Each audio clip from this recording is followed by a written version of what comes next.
അപ്പോൾ good morning. As usual രാവിലെ തന്നെ ജോലിക്ക് ഇറങ്ങിയിട്ടുണ്ട്. സാറെ കടിച്ചിട്ടുണ്ട്. ഇത് കണ്ടോ, ഒരു ഫ്രെയിം എന്തോ എനിക്ക് ഭയങ്കര ഇഷ്ടപ്പെട്ടു കേട്ടോ. ഇന്നലെ എനിക്ക് ഷോപ്പിൽ നിന്ന് കിട്ടിയതാണ്. അപ്പം ഞാൻ അതിനകത്ത് ഇങ്ങനെ കുത്തിവെച്ചു. നല്ല രസമുണ്ട് കാണാൻ. അപ്പം ഇന്നെന്താ പറയുന്നത്, നമ്മൾ ഈ പണ്ട് പറയില്ലേ, ലൈക്ക് ഒരു പുരുഷൻ്റെ വിജയത്തിന് പിന്നിൽ ഉറപ്പായും ഒരു സ്ത്രീ ഉണ്ടാവുമെന്ന്.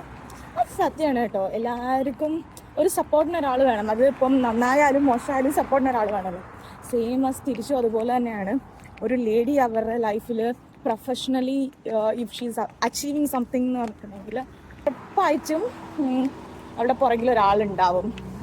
അയാൾ അത്രയും അവളെ സപ്പോർട്ട് ചെയ്യുന്നതുകൊണ്ട് മാത്രമാണ് അവൾക്കതങ്ങനെ അച്ചീവ് ചെയ്യാൻ പറ്റുന്നത്. ഓക്കെ, ഇത് നമ്മുടെ ലൈഫാണ്, നമുക്ക് ഒരുമിച്ച് അച്ചീവ് ചെയ്യണം നമ്മൾ ആഗ്രഹിച്ചിട്ടൊക്കെ എന്നുള്ളൊരു വിശ്വാസമാണെങ്കിൽ നമുക്ക് പറ്റുന്നതാണ് എൻ്റെ ഒരു തോന്നൽ. എൻ്റെ എല്ലാ കാര്യത്തിലും എന്ത് നല്ലതാണെങ്കിലും എന്താ പറയുക, കൊള്ളില്ലാത്ത കാര്യങ്ങളിലും ഉടായ്പാടെ എന്തിനാണ് കൂടെ നിൽക്കുന്ന ഒരാൾ എൻ്റെ പാർട്ട്ണർ തന്നെയാണ് കേട്ടോ. അവൻ ലൈക്ക് അവൻ്റെ ലൈഫ് വേണമെങ്കിൽ അവൻ ഇച്ചിരി ഓക്കെ കുറച്ചുകൂടെ കഴിഞ്ഞിട്ട് ഹോൾഡ് ഓൺ ചെയ്യാമെന്ന് വിചാരിക്കും. എൻ്റെ കാര്യത്തിനെല്ലാം ഏറ്റവും ബെസ്റ്റ് എൻ്റെ കൂടെ ഉണ്ടാവും. എൻ്റെ ജോബ് റെഡിയാക്കാൻ എൻ്റെ കാര്യങ്ങൾ അതാണ് അവൻ ഏറ്റവും best.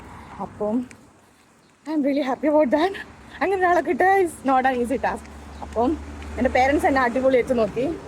Rest in the life അവൻ എന്നെ അടിപൊളിയായിട്ട് നോക്കുമെന്ന് എനിക്കൊരു വിശ്വാസമുണ്ട്. അപ്പോൾ